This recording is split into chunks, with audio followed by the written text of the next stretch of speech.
Hey, Randy Joe here, and welcome back to the channel where today we're going to be listening to the last entry in the Björk discography, that of course being her 2022 album, Fossora. Now before we get started today, I just want to say if you want to see the full unedited reaction of this video and every other Björk album I have covered that includes her entire discography, check the description down below. For only $5 a month, you get all my videos unedited on the Patreon. Without further ado, there's 13 tracks here, 54 minutes and 14 seconds on the runtime. And getting into this record, I have learned that this is often deemed by many to be the clarinet album, which kind of intrigues me given the fact that her last album, Utopia, one that I greatly enjoyed in my reaction and have still gone back to, of course. I really enjoyed the flute aspect of that album as well as the bird sounds that were used throughout the record. But Fossora seems to go into a bit more of a clarinet focus while still, I think, taking in, that kind of woodwind sort of instrumentation.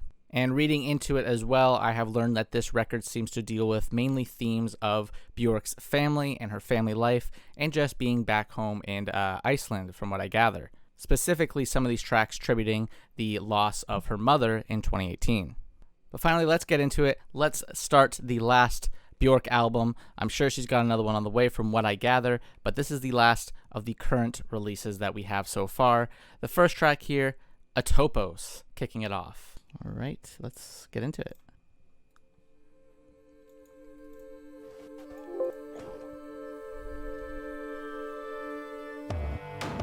Are these not just excuses to not connect? I like how kind of chunky and kind of mysterious this aura is.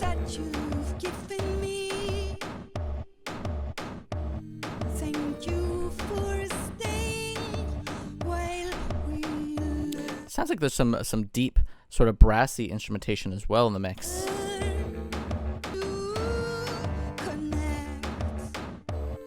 Could just be a very deep clarinet.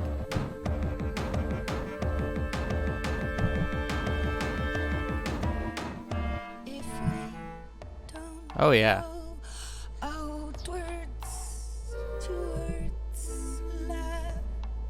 Again,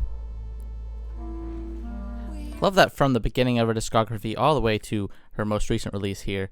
She's still addressing themes of love in a very sweet and kind of wholesome way. And just the importance of love.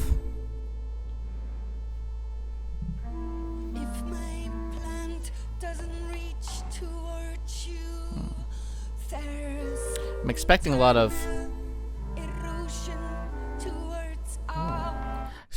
lines dealing with plant and plant matter, given the album cover having her pretty much consumed by mushrooms, it seems.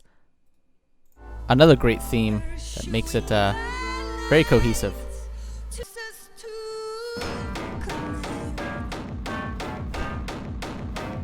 Man, this main beat is very abrasive against the clarinets.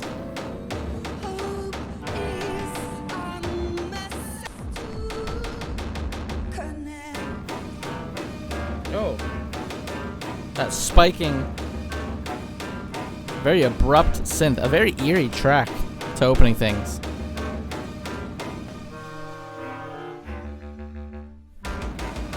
Oh my god, it just keeps going. It's getting more wild, more kind of swirling in its sound.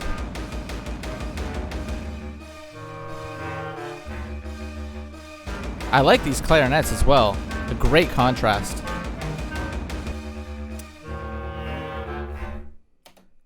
I like that opener. It's very ominous, very abrasive in sound. The clarinets kind of bring you down back to earth to some extent, but there's certainly a sense of mystique around them. I also really like the crunchiness of that main beat. I know Arca is not a part of the production on this one. She was really only there for Utopia as well as Valkyria. So it's unfortunate that Arca's not here, because I think production-wise she is absolutely gorgeous and a great collaborator alongside Björk. That being said, the beat here still works quite well. I'm kind of curious as to what Arca would have brought to the table with this track and obviously the rest of the tracks, because again, very distinct sound to Arca, could have been very unique and different, but still kicking it off here, I really enjoyed Atopos. Let's go into Ovule. Strange titles on this one, but I'm sure there is some deep meanings, probably Latin.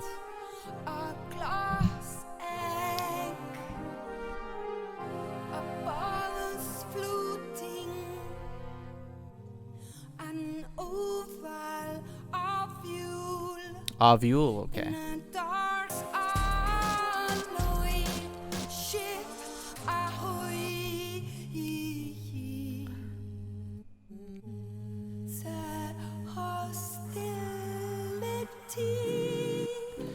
The hostility a broken heart endures, the velocity of that injury is returned to the world. Certainly embracing the very poetic nature I feel like that this whole trilogy she's done has had.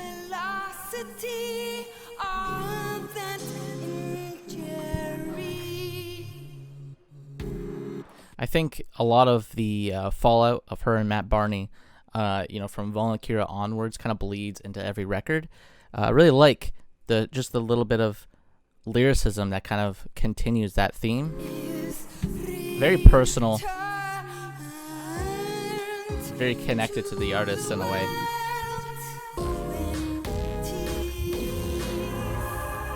Oh! Just a touch of ethereal there.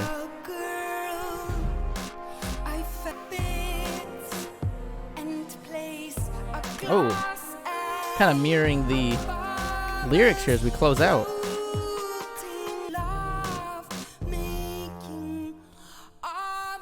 I could be wrong.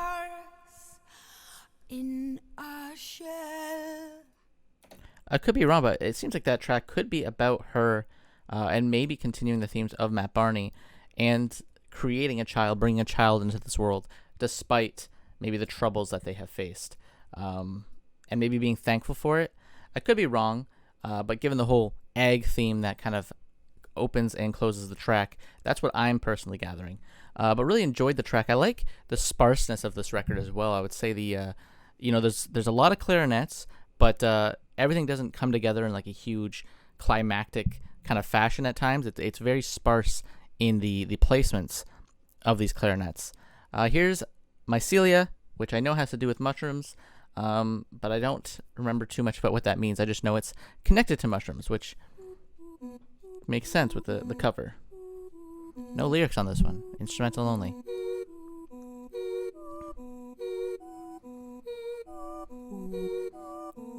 Playing with vocals again. A little bit of a Medela throwback.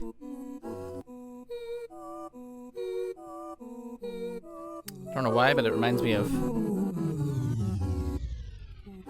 kind of reminds me of like Legend of Zelda for some reason. Very magical air to it.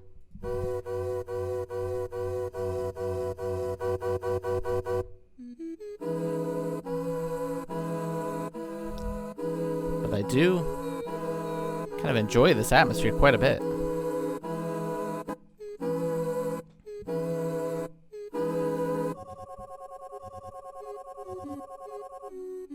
Ooh, I like that rapid kind of clipping sound.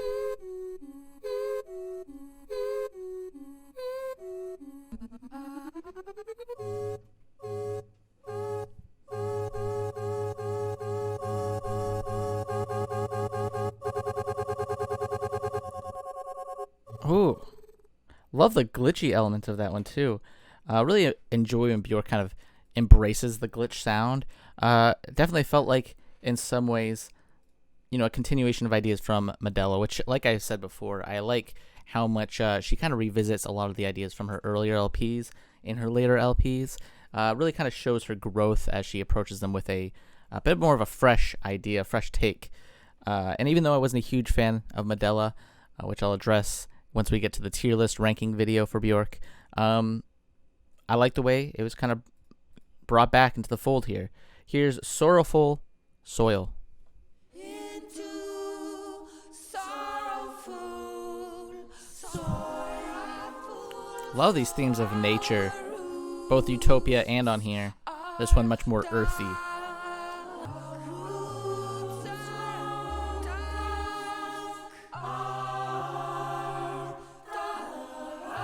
These backing vocals, very like heavenly, almost church-like. She gets 400x, but only 2 or 3 nests. Just realized this one I think is all a cappella, if I'm not mistaken. I haven't heard a single instrument in the background here. Oh, spoke too soon, I think. But themes of motherhood still very rich into the lyrics.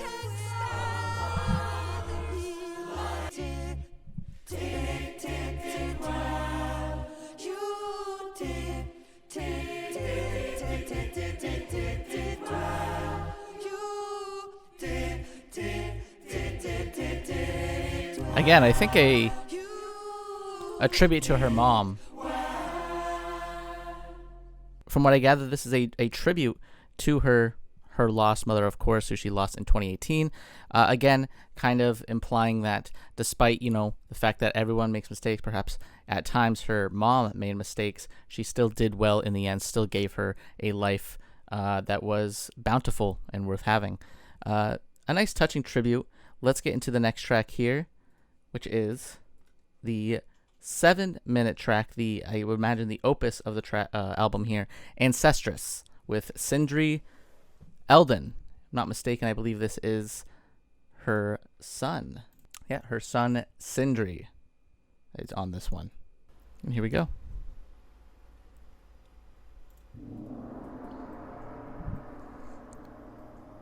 Opening with a gong. Maybe we're getting a bit of an Eastern influence.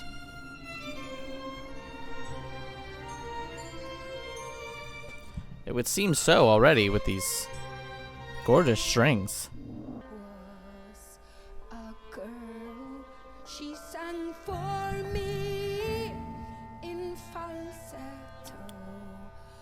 Lullabies with Yeah, another touching tribute to her mom here, it would seem. melody. I thank her for her once vibrant rebellion. And hear that ticking clock in the background. I am her hope keeper. Despised,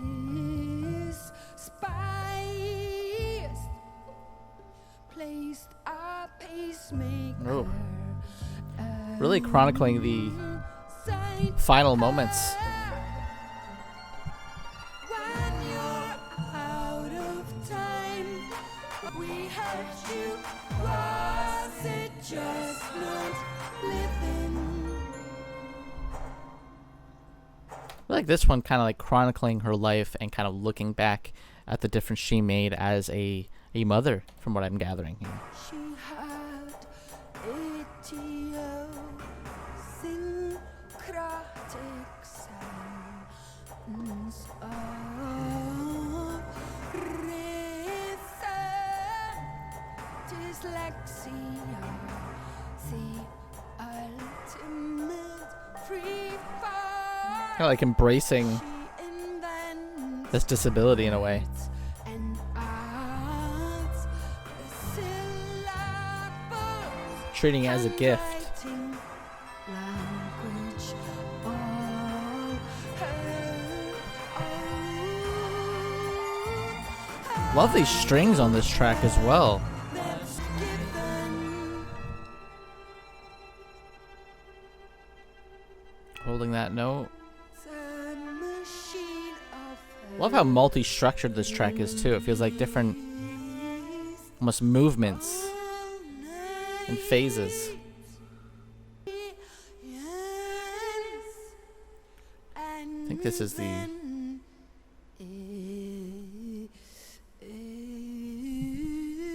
What a blunt passage this is. Oh, You see with your own eyes. And now I think she's passing on into the afterlife.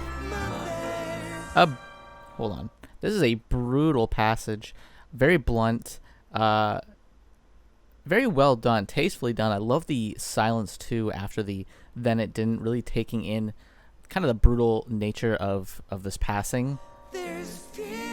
Hits you with the heaviness of it all.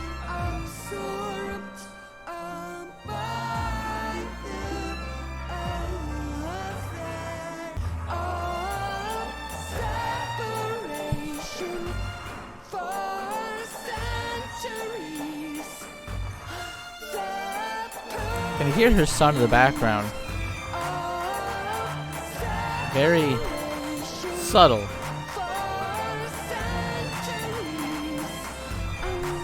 What a huge climax this is.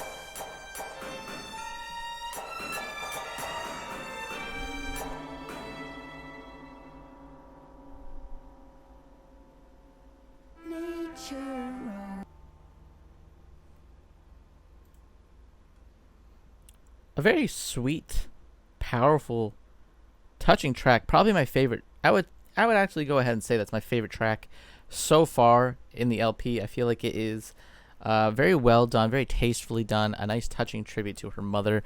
I love the use of silence in that one passage where her mother seemingly passed, it would seem. I like the subtlety as well of her son as the addition there. Sindri, I believe his name is. I really liked, he wasn't pushed to the forefront. He wasn't given the limelight necessarily, but he is a great backing vocal. Adds a nice contrast to Björk, of course. Just a really beautiful and really large track chronicling her mom's life. Really enjoyed it quite a bit, and I like the connection she has with her mom and how she seems to absorb her mom's kind of spirit in some sense as she addresses throughout the track. Just very well done. Also, love the strings on it. We don't get many strings on the album before this. I don't know if we actually get any strings before this. And on here, they are very much on display. Gorgeous. Or gorgeous track, I should say.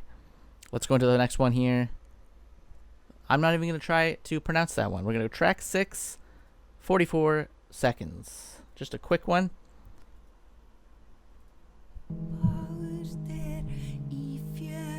It's an Icelandic. Most definitely would have butchered it myself.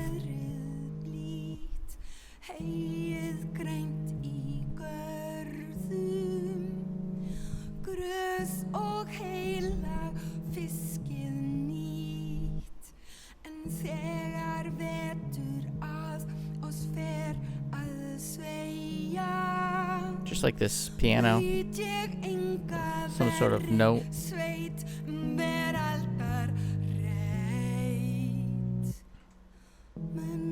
A quick one as it segues into Victimhood. Definitely a smooth transition. Oh,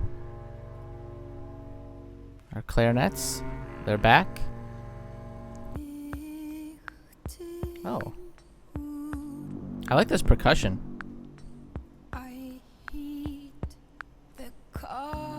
Very steady, very ominous, like that first track was.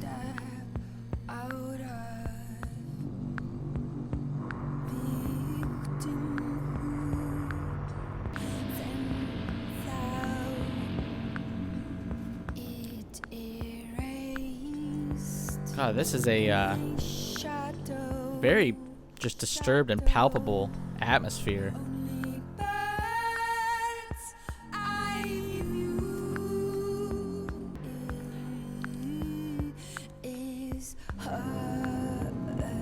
A very creeping sort of sound. Elements like that just kind of wash over in the background. Almost feels like we are in the shadows.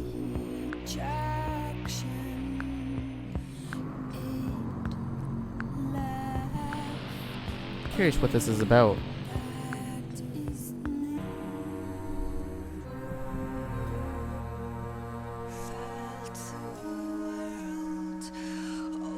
That main percussion completely pushed to the side. Oh, and it's back.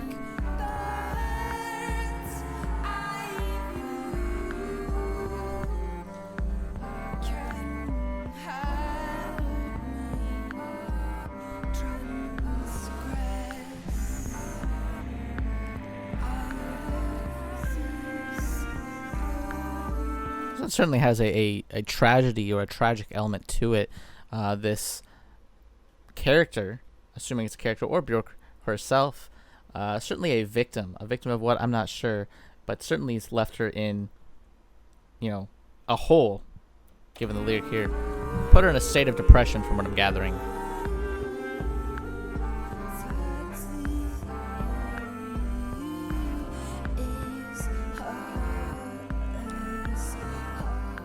I like the slow growing element of this track. We've got more and more elements being layered on top of one another.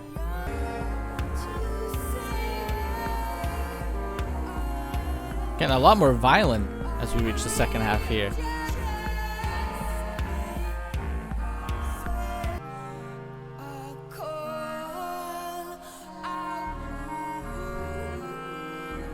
Maybe she's trying to grow out of this depressive state.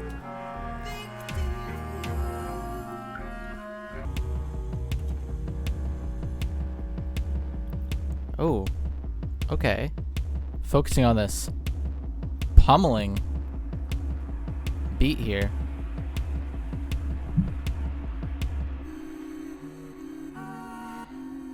Every time I think it's gonna ramp up and maybe explode, it just breaks away. I do like this element coming back from Mycelia. Just the vocals chopped up.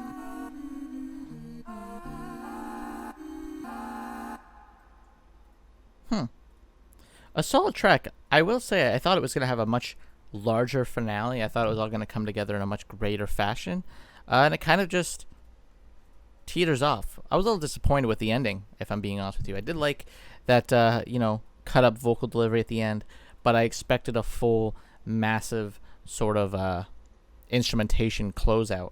Still, I really enjoyed the track for what it was. I really enjoyed just how ominous, disturbed, and almost tortured it sounded. Really fits the themes of this depressive victimhood.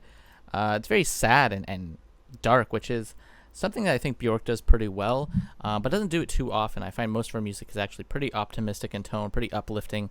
Volnakira obviously is a little bit more, beaten down and a little bit more depressive given the nature of her life at that time. But Utopia, that optimism, and obviously her earlier work, very optimistic and happy in sound. So I really like when she kind of revisits themes that are a bit darker, a bit more dark, and depressive, I should say. Victimhood does it pretty well. I just thought it was going to have a more of a grand finale to it. But at 7 minutes, I think it's paced fairly well for the most part. Here is Allow with Emil Nicholas. I'm not familiar with. Oh. More flutes. You guys know I love my flute work, and this one is fluted out. Oh my goodness. All hands on deck for this one.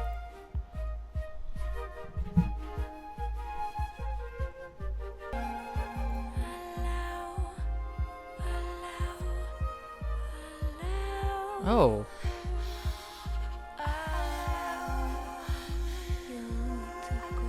Who is this? Hold on. Is that Emil right here? Much softer, light, airy vocal. It would seem so.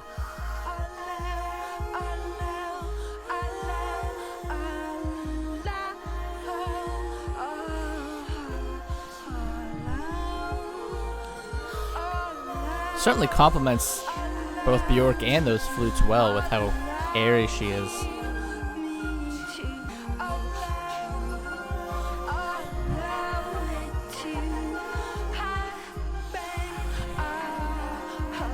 Well, I do like the flute work on this one. I like the atmosphere that's being presented. And I like Emil's backing vocals here.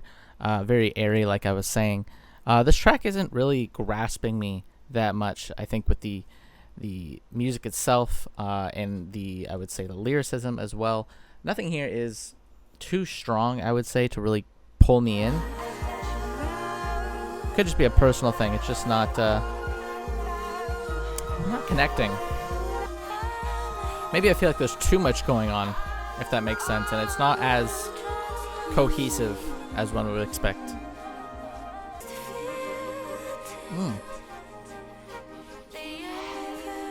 Not sure who this is, but she has a very sweet voice.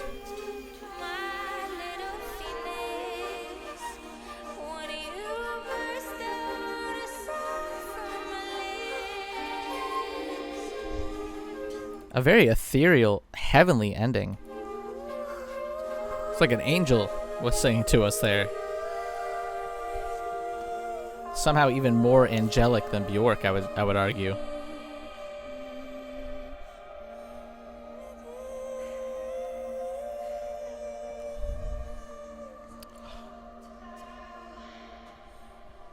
Even this long outro is nice and wispy.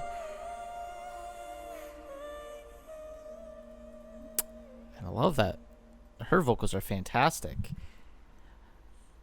That's a tough track. I gotta say, you know, for the most part, like I was saying, it wasn't really pulling me in, drawing me in that much. But that outro after, you know, into this final passage here from Emile, I believe it's pronounced, or Emily, maybe it is. Maybe I'm mispronouncing the entire name. Emily, I think it is. Either way, fantastic vocals. I think she closes out this track and kind of reel me back in as it kind of closes out into a very wispy nature. Very conflicted on this one. This one might grow on me more in time. I think the two of them work very well together. Yeah, let's go into the next one though. I'm very iffy on that one. Next track being Fungal City. Fungal City on this sunken Very fantastical imagery on this one. trunks bursting I feel like we are through the moss. tiny creatures in this fungal world.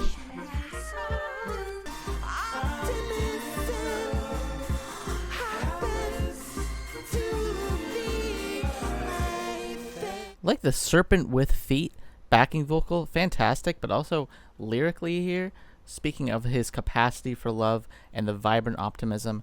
Again, I'm getting strong Vespertine kind of atmosphere and vibe off this one. Sonically very different, but lyrically and thematically very love induced. Above my bed, horizon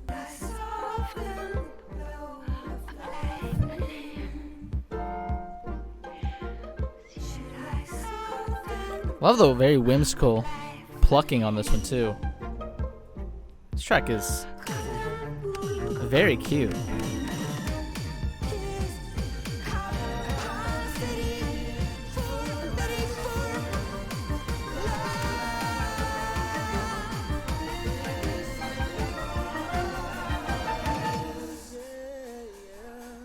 Very soulful, this backing vocal.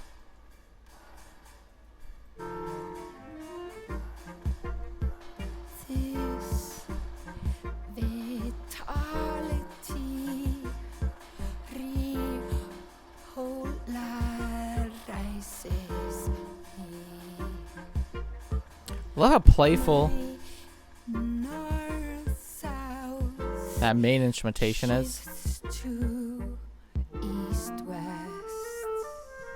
Almost like jazz induced as well, I would argue. Oh my god.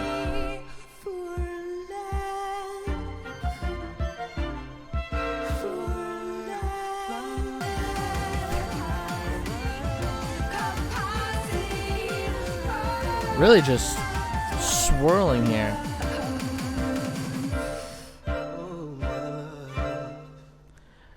What an interesting track.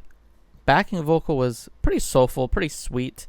Nice contrast with the deeper sort of tone that was brought to the table there.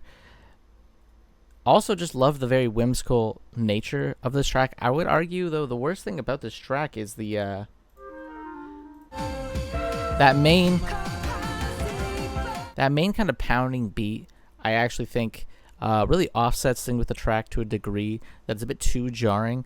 I think it should really just focus on the kind of clarinet work of this track that is very whimsical, very light, almost Ghibli-esque, I would argue. Just really enjoy that kind of element to the track, whereas I feel like the main beat sometimes is overpowering and kind of taking away from the rest of the instrumental, and kind of just makes things feel a little bit too crowded as it closes out the track there. Here is Trölla-Gaba. Oh, another quick instrumental.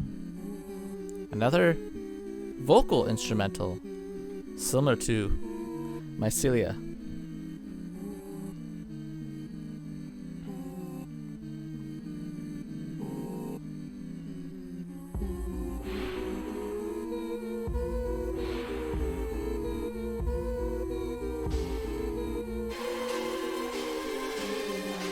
But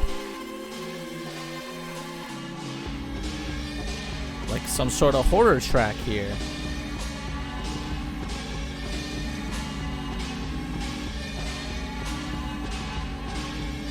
I don't know about this one.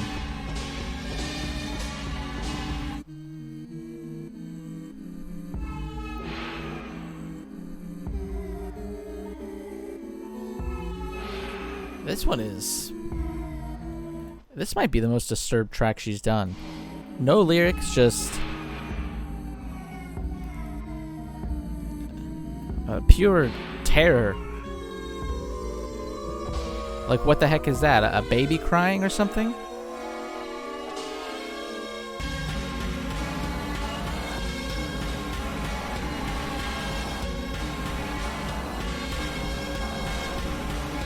No, thank you.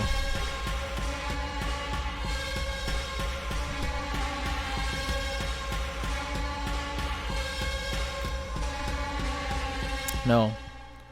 That one was a bit too, I like some horror in my music, but when you come out of left field with it, especially if there's something so whimsical, such as Fungal City, a jarring turnaround from this track to this one.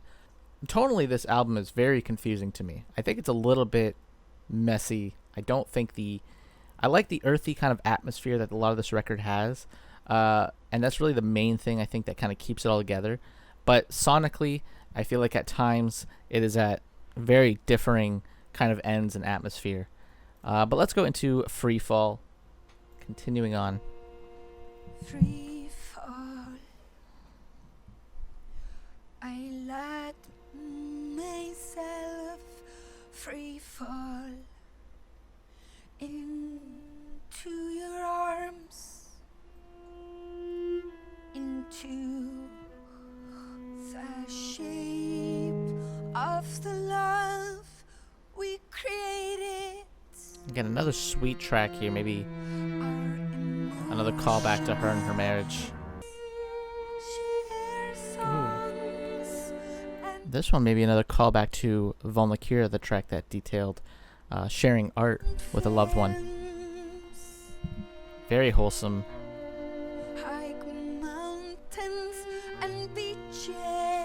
Another kind of a narrative element throughout her discography.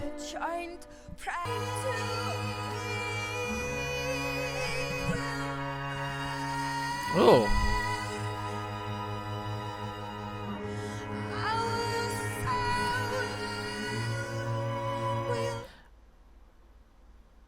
Is this about the fallout of her and Matt Barney here, and how holding on to what they once were kind of just destroys you, is what I'm gathering?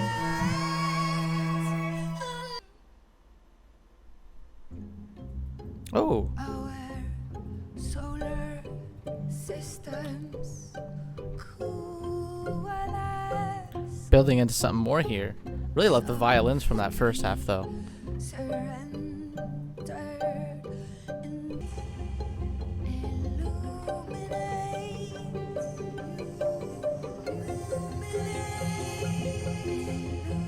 Maybe comparing the creation of a relationship, the birth of love, in this, what you describe it as a emotional hammock, and kind of comparing it to the formation of some sort of solar system, or maybe a nebulous cloud here. Themes of space, at least. as a comparison. It's a bit different from the very earthy tones we had on the LP.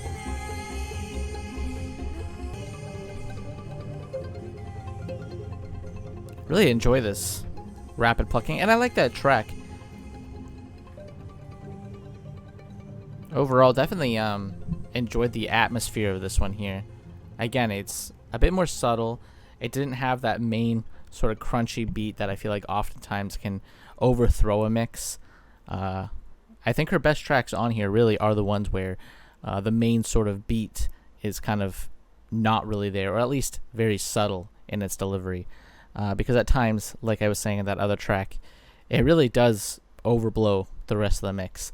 And maybe if Arca was handling the beats, it would be a little bit different. Maybe they would complement more. But we'll save the rest.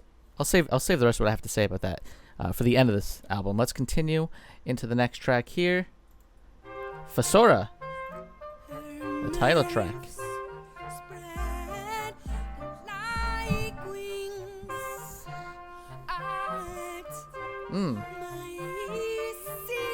Another fungal callback.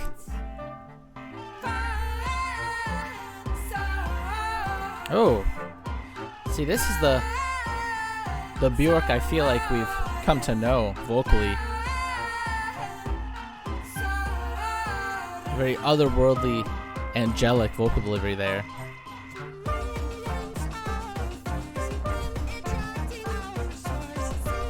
Oh.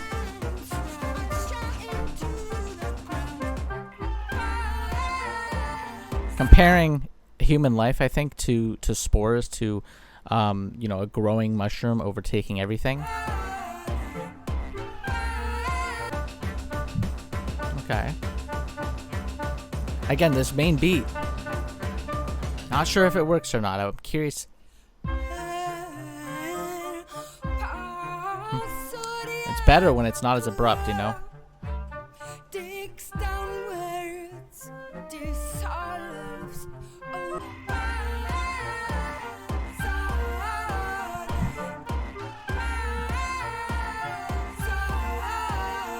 Love that main rising and descending vocal.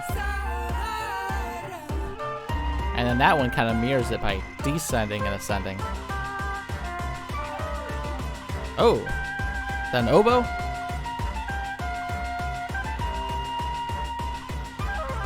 Hold on.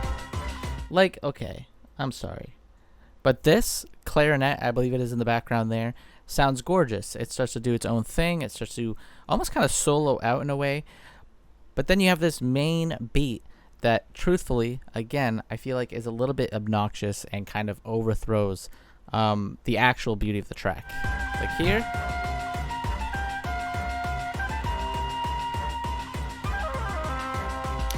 That instrument sounds great. Too bad this beat is kind of trampling all over it.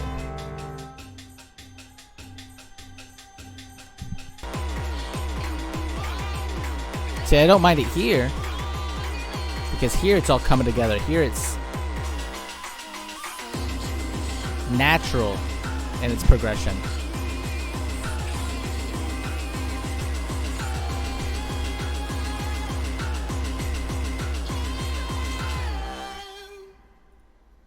Yeah.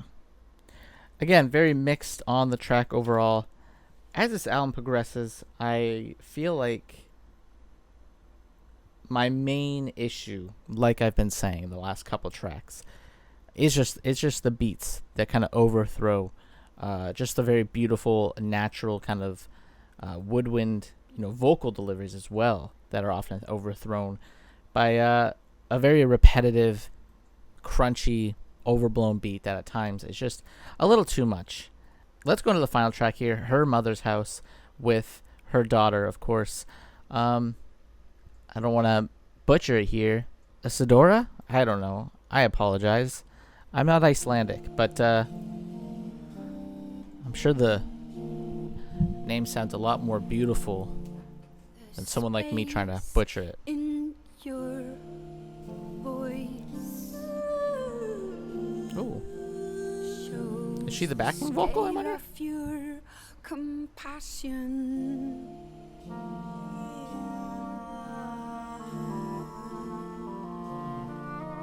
The tone of your voice. Oh, you hear how beautiful this sounds with no beat to completely butcher the beauty. Space you give others.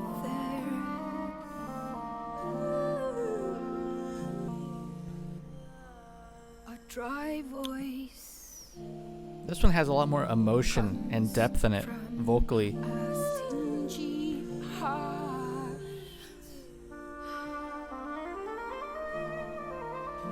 And this, But a moist voice that main instrument there in play, comes from abundance.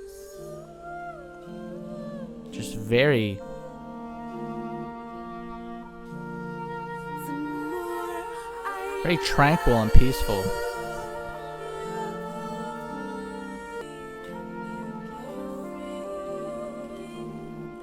Also really love the themes of motherhood throughout this whole LP, whether it's about her own mother or here talking about herself as a mother to her daughter in this track.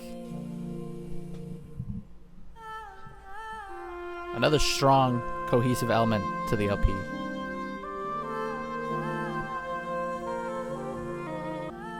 painted with red clay. I think that's her daughter there. Wow. Very gentle.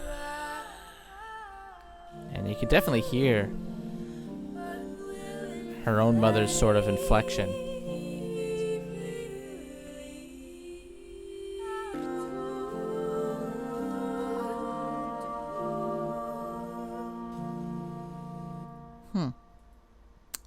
And that closes out her mother's house. And closes out Fossora. And closes out the Björk discography as we know it currently. And I gotta say, I really enjoyed that last track. I really enjoyed the stripped back nature of it all. That main beat. My main complaint is the beats really throughout this thing are, again, very suffocating at times and completely overthrow a lot of the track's stronger elements. Might be a hot take. I might get some hate for that, and that's okay. You can't agree with me on everything here, but at the end of the day, I do think that the biggest, complaint I have and the biggest weakness is the beat work throughout this thing. Maybe Arca could have saved it. Maybe Arca could have been a much greater contribution to the beat work and really complemented a lot of the instrumentals.